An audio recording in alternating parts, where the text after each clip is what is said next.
வணக்கம் நண்பா. அதாவது நம்ம ரஜினிகாந்த் அவர்கள் வந்து "காலம் பேசாது ஆனால் காத்திருந்து பதில் சொல்லும்" அப்படின்னு சொல்லிட்டு எக்ஸ் தளத்தில அவரோட அறிக்கைய வந்து வெளியிட்டிருக்காரு. அப்படி ஆதவ அர்ஜுனா பேசுனதில என்ன தப்பு இருக்குன்னு எனக்கு தெரியல.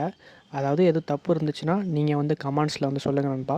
இன்னைக்கு ஆதவ அர்ஜுனா வந்து ரஜினிகாந்த் அவர்கள பத்தி பேசுனதுக்கு எதிர்க்கட்சி தலைவர் எடப்பாடி தொல் திருமாவளவன், அண்ணாமலை இவங்கலாம் வந்து சீமான் அவர்கள் இவங்கலாம் வந்து கொந்தளிச்சுக்கிட்டு வராங்க விஜய் மேல.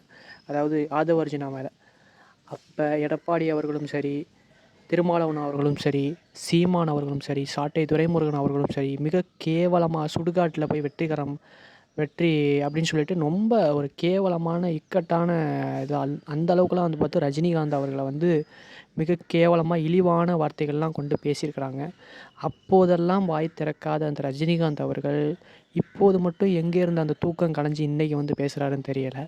கரூர் விவகாரம் நடைபெற்ற அன்று நைட்டே வந்து தூங்காம ட்விட்டரை யூஸ் பண்ணி ட்விட்டரில் பதிவு போடுறாரு நம்ம ரஜினிகாந்த் அவர்கள்.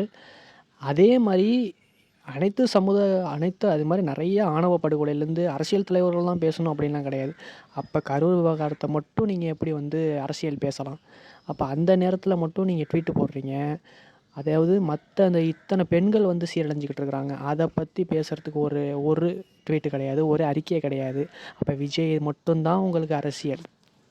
இதில ஒண்ணு என்னன்னா, நம்ம அஜித் அவர்கள வந்து பாராட்டலாம். அதாவது அஜித்த வச்சு நான் ஓட்டு வாங்க போறேன், அஜித்த வச்சு ஓட்டு வாங்கிக்க போறேன் அப்படின்னு நீங்க நினைக்காதீங்க. அதாவது அஜித் அவர்கள் வந்து சப்போர்ட் பண்ணாம, இது யார் மேல தவறு இருக்கு அப்படின்னு சொல்லிட்டு, அஜித் அவர்கள் அன்னைக்கே வந்து நிதானமான ஒரு பதில் சொன்னாரு. அந்த விதத்தில அஜித் அவர்கள வந்து பாராட்டலாம். இன்னைக்கு இத எப்படி திருப்பம் செஞ்சிருக்காங்க அப்படின்னு வந்து பார்த்தோம்னா, நம்ம செந்தில் பாலாஜி அவர்கள் டெல்லி சென்றிருக்கிறாரு.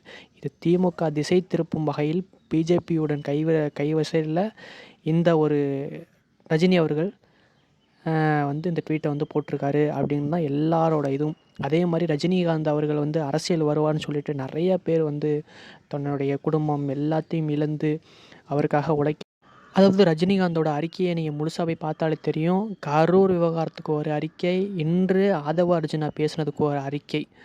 அப்போ இத்தனை நாள் சமுதாயத்தில் எவ்வளவோ விஷயம் நடந்துச்சு. அதெல்லாம் பேசுகிறத பற்றி துப்பே கிடையாது. அப்போ அவங்க மேலே வச்சுருந்த மரியாதைலாம் வேஸ்ட். அதாவது தமிழ் மக்கள் தமிழ் மக்கள் தமிழ் மக்கள்னு சொல்கிறீங்க.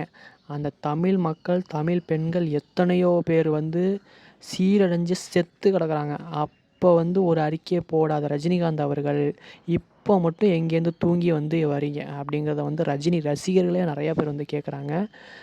அதே மாதிரி வரேன்னு சொல்லி ஏமாத்துனது அப்படிங்கிற ஒரு கதை. அதில் வந்து ஏகப்பட்ட ரசிகர்கள் தன்னுடைய பணத்தை இழந்து, தன்னோட குடும்பத்தை இழந்து அப்படிங்கிறது மிகப்பெரிய ஒரு ஒரு மன உளைச்சலே உருவாக்கியிருக்குன்னு தான் சொல்லலாம் நண்பா. அதை பற்றி நீங்கள் என்ன நினைக்கிறீங்க அப்படிங்கிறதையும் கமெண்ட்ஸில் சொல்லுங்கள்.